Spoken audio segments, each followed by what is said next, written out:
Takk, president. På et møte i Polyteknisk Forening 7. mars 2012 uttrykte statsråden et ønske om at midlene i den kommende nasjonale transportplan måtte ha en minst like god geografisk fordeling som den gjeldende.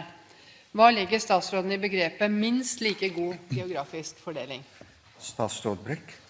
Ja, president. Ja, samferdselsministeren påpekte at den neste nasjonale transportplan skal ha minst like god regional fordeling som den nåværende, var det fordi hun ville påpeke to forhold. For det første så ville hun understreke at den gjeldende plan har en god geografisk fordeling. Et av de transportpolitiske hovedmålene til denne regjeringen er å bedre framkommeligheten og redusere avstandskostnadene i hele landet, slik at vi kan styrke konkurransekraften i næringslivet og bidra til å opprettholde hovedtrekkene i bosettingsmønstret. Med det løftet og den profilen vi har i denne transportplanen, mener jeg at vi er på god vei. Det andre, og kanskje det viktigste punktet, var at samferdselsministeren ville påpeke at det gode løpet vi har startet på i denne retningen skal vi videreføre eller fortsette med. Det betyr også at den neste nasjonale transportplanen skal ha en god geografisk fordeling av midlene, minst som i gjeldende plan. Det betyr naturligvis ikke at midlene må fordeles på akkurat samme måte som sist, men det betyr at vi skal ha en tydelig regionalt perspektiv når vi lager plan, et perspektiv som svarer best mulig på de utfordringene vi vil møte fremover i hele landet. Dette skal jo være en nasjonal transportplan. Da må vi sikre at vi fordeler midlene slik at vi legger til rette for at folk kan ta hele landet i bruk. Vi skal bruke midlene slik at folk i stor grad kan bo og arbeide der de ønsker. I praksis betyr det at vi vil videreføre en differensiert transportpolitikk. Det betyr at kollektivtransport må gjøre store deler av jobben i byene, mens hovedstrategien er å satse på vei i andre deler av landet. Videre innebærer det at vi for lange transporter må vurdere tiltak og investeringer som kan bidra til at en større andel av disse transportene kan skje på jernbane eller på sjø.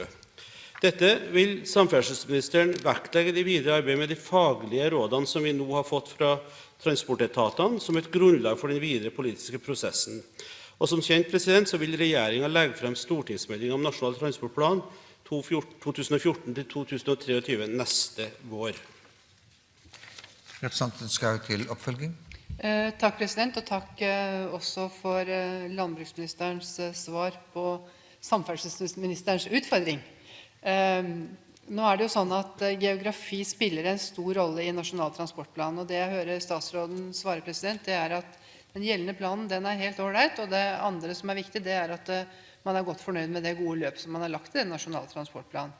Men så er det sånn at både med tanke på transportkorridorene, regionene våre, fylkeskommunene, ute i kommunene, så har geografisk fordeling av midler en stor betydning for utvikling av et godt transportnett, og da særlig for fremtiden. Så definisjonen av begrepet god fordeling er i så måte svært relevant å få belyst meningen av ytterligere enn det statsråden nå gjorde. Statsråd Brekk.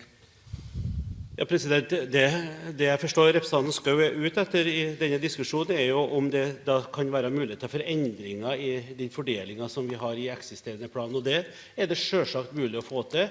Det vil være, som også representanten understreker, avhengig av de innspillene jeg nå har fått fra planleggingsetatene. Det vil være avhengig av innspill som kommer fra fylkeskommunene, altså alle aktører som spiller sammen med Samferdselsdepartementet i arbeidet forut for konklusjonene i regjeringen. Så det er ikke fastsatt en endelig fordeling. Det er lagt til rette for at vi skal ha en god geografisk fordeling. Vi skal ivareta de store utfordringene som finnes. Utfordringene kan endre seg, også blant annet med bakgrunn i tiltak som har vært gjennomført i løpet av en periode, slik at det vil bli en politisk prosess på å finne de løsninger som ivaretar de behovene vi har i hele landet.